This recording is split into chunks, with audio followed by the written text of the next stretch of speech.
We are standing here at Extension 2 at a car wash next to Mhluzi Medical Center to ask people about what they think about the looting and burning of cars and riots that are happening from KwaZulu-Natal to Joburg.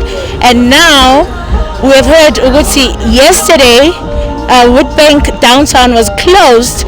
We're here to ask what members of the Steve Tshwete municipality think about the looting and riots that are happening in Joburg right now, and seemingly they are approaching Middelburg. It seems as if they are approaching Middelburg. So please come with me as we find out what they think and what's their opinion about what's happening right now in South Africa.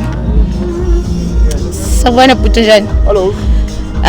Please introduce yourself and tell us what you think about what is happening in South Africa right now. As you know, there are strikes and riots and looting that is happening from KZN to Joburg, and seemingly it's approaching Mpumalanga right now. What do you think about it? What's your take on this? Okay, yeah, ulungu okhulumayo ngihlala la i2 eMiddelburg eMhluzi. So mina angeke ngicommente kakhulu kule looting nale strike ezenzakala eNatali nase eJozi. Okunye futhi ngathi I don't think ukuthi la kithi ingafika lento leyo ngoba cause so far thina ngapha since le COVID iqalile I don't think ukuthi affecte kangako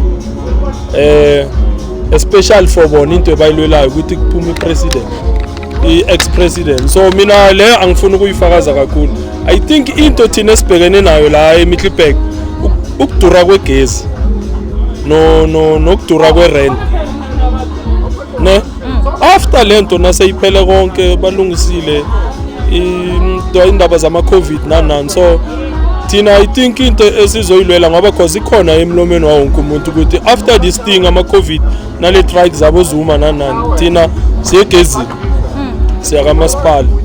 Yeah, and thina sizo protesta ngaphandle ukuthi siluthe whatever. Lento lapho vela ngifuna ukucomment kakhulu ngoba cause into wrong.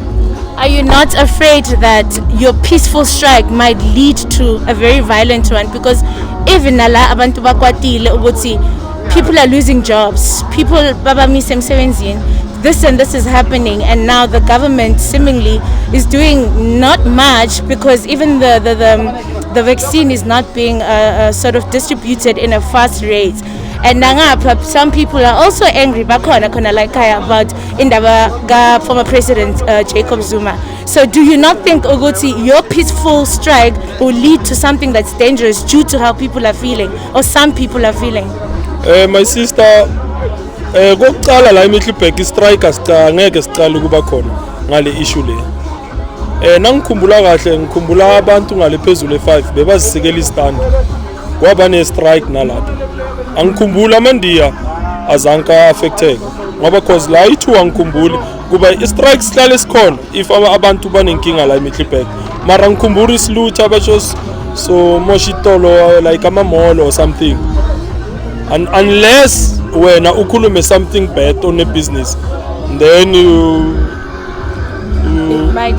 it might lead to yeah.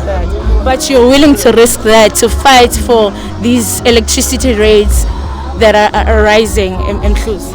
Yeah, that's why lento ibuyela la ukuthi angifuni ukuzingena kakhulu zaseDurban naseNatal ngoba angazi ukuthi kwenzakalana empilweni zabo. Uyayibona? So ngapha angisho yimi emele ngibhadala irent, yimi emele ngithenga igezi, idla mina ngisho. That's why ngithi la soba khona vele isisematheni nakuphela lento yakazuma nanani vele sukile nangapha. Angipromote mara vele njalo angeke come on. Who is currently arranging for this to happen? Is it the community, or is it a private affair whereby you're hoping that the community will join in? No, it's a community. Ngoba cause siya attend ngisho ama meeting nababiza ama meeting siyabatshela ukuthi no man sinale problem le, even nama councilor nana siyabatshela ukuthi no sinale problem yegesi ne rent. Angeke uthi umagogo, for instance, like umagogo wamuhlala eCronville, umagogo bekabhadala 20 rand i-rent, and then athole i-free ama-units, and then bese-ke kuba igezi. Mara but now sekukhuphukile lokho, umagogo bekumele abhadala abo 200. Like for instance, lapha endlini bebabhadala, if I'm not mistaken, bebabhadala somewhere lapho kubo 500. So manje now uthi uyochecka mina ngithola sesikolota 5,000. Can you imagine? From 500 to 5,000. Uthenga igezi ye 700 rand, uthola 336 unit. Then le enye 350. Wow. So it's no problem, vele, it's no problem.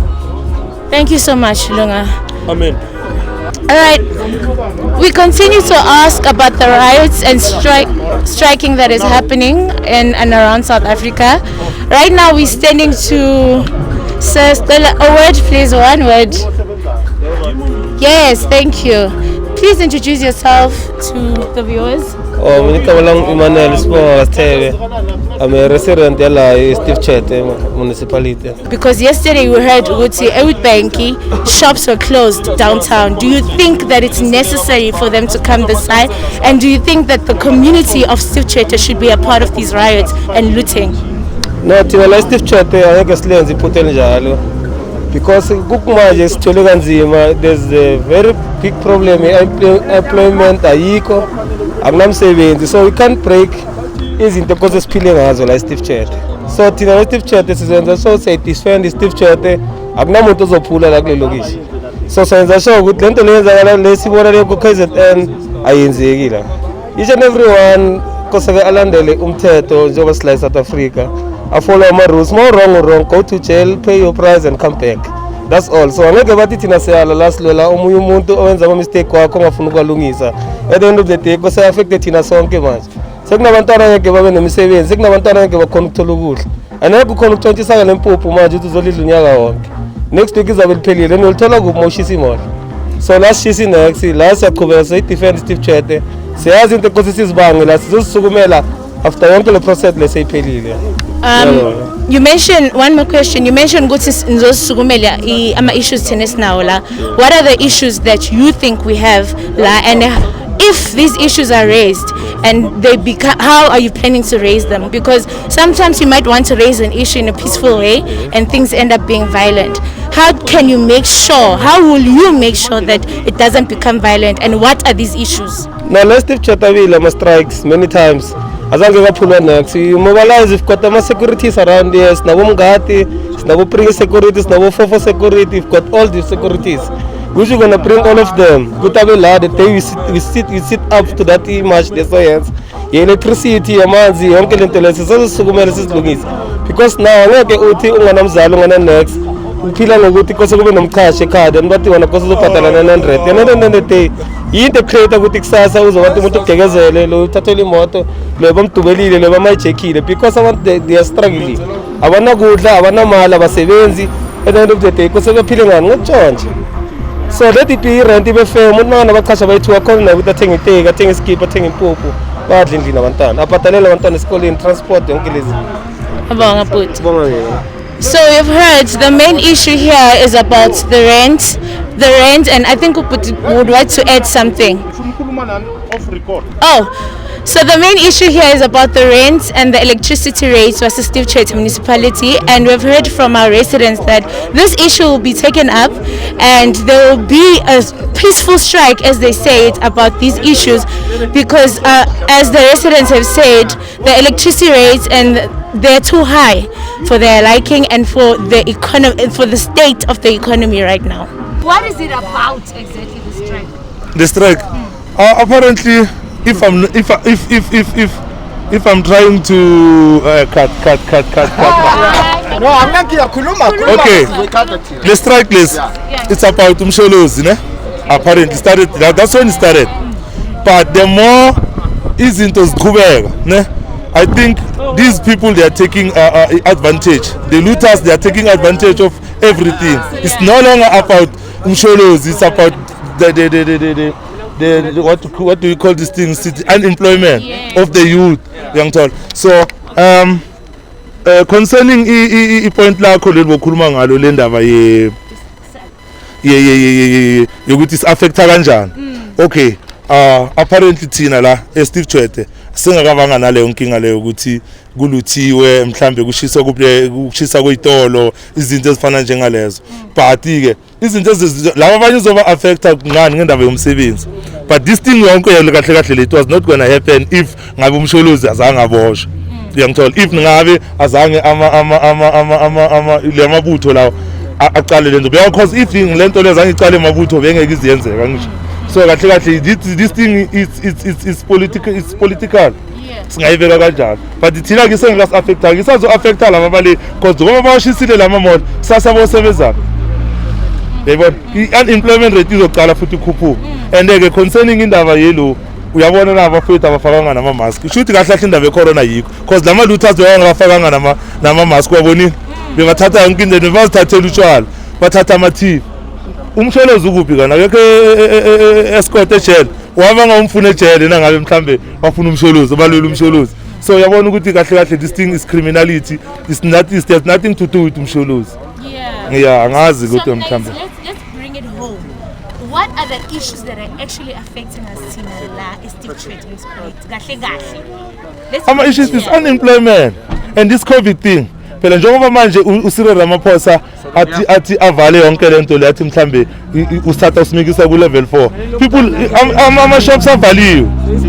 Ama shops avaliwe, people are no longer working and abantu baqashile la nomuntu usukela suka khona uqashile lana veka zofuna umsebenzi. Mama bebavala lapha ema restaurant nalapha emalikwa. Labantu basemalikwa bosebenza kuphi? Udla amabhili. Boqashwa ngapha nama 350 wavaliwe. Uthi labantu baphile ngani?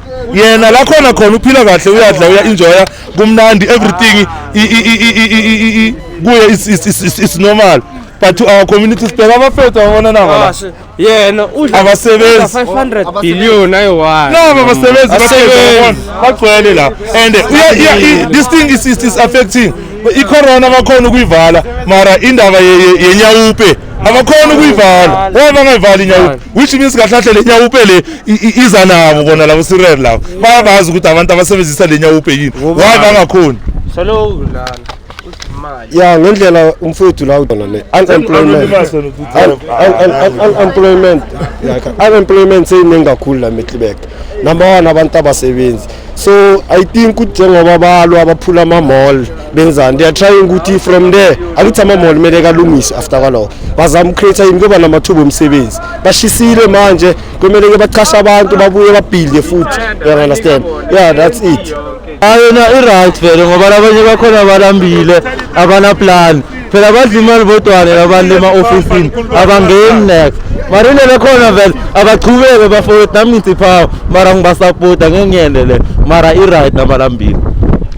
Siril Ramaphosa uvalile uma manje ubathatha nabo Zuma bahamba bale phela this thing vele iqalwe yini umsebenzi vele awukho manje awukho umsebenzi so ingakho labantu laba balutha bheka labantu abaluthayo iningi labo lithathe ukudla nje izinto ezisless isithandla ukuthi mhlambe bamisizwe imali bayithola bangakhali inshoriwe yonke lento lezawo khala so labantu baluthayo balutha so baprovoke le president atilungisa ama mistakes wabo bazayithola into lento lezi insurance isebenzelana ngisho bayibhadala abangakhali boyithola imali and umsebenzi bangasitshela ngayo ngoba kwamanje asisebenzi lesine basitshela ngomsebenzi washo ukuthina yikho into abasenzela yona kwamanje so sesiqale yonke into and uthi uyabheka abaningi ngithola imali somdala ayisebenzi into enjalo.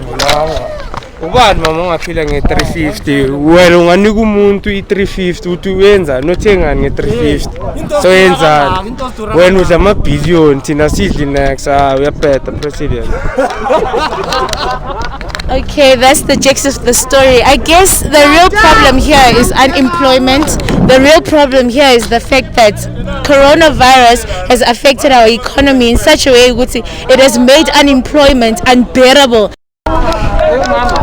Bathela ukuthi lama project abawathatha bawanika abangani babo sasa ngeke basebenze ngalama project la sizokwenza sure ukuthi i-project ne-project mayifika kumele iranwe yithi bala sesitimele ANC edlala ngathi idlale kakhulu ngabogogo bethu nabomkhulu bethu sebabaholela ngezi-8 kube bebahola ngezi-30 nangezi-1 namuhla sebatshentsha ama-date babuyisele emuva nguye ucreate yonke le nto lo-Ramaphosa akasukuma umdala akasebenzise le common sense yakhe abone ukuthi nguye okhosta yonke le nto uRamaphosa akalungisa abuyisela abantu esimeni eItaly bekudlala ifinali nelokhanjinini bebangafakanga izifonyo why i-vaccine yala South Africa iza kancane akalungisa izinto ezibalekile mama. So do you think ukuthi the banning of alcohol is not helping? Kunabafowethu mama manje abaphila ngealcohol umuntu angaphuzanga uyakhathazela umuntu akagijima shona bo doctor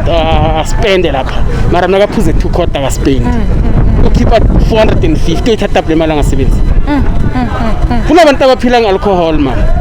Kunomuntu othi nakaphuzile nasendlini nayo uyabona ukuthi izinto zakhe akanankinga. So wena uthi speed up the vaccine, yekela utshwala, yekela ukuvala anything, speed up the vaccine, give people employment and that's it. Abanikeza abantu umsebenzi. That's it. That's all. Ibrowari mile bafowethu abaholi. No. Mara yena uyahola. Yena yakhe bill ngene njengoba njalo. Ama tax ahleli phezulu kwethu la. Laba abasebenzayo. Basebenza overtime bathatha yabo. Alright goodbye thatha. Kuzabogogo bahola. Akalungise lo mhola abogogo lapha nakucala. Abuyeze ngapha kithi abantu abasha. Asinikeze imisebenzi. Siyabonga. Vele umuntu uzoyitshontsha impuphu eShoprite. Ulambile. Ababuka Bruno. Batshontsha ini? Izimpuphu. Batshontsha ukudla. Wayebangatshontshela amakara. Maye bafuna amakara. Wayebangangena ebank batshontsha imali. Maye bafuna imali. Balambile bafuna.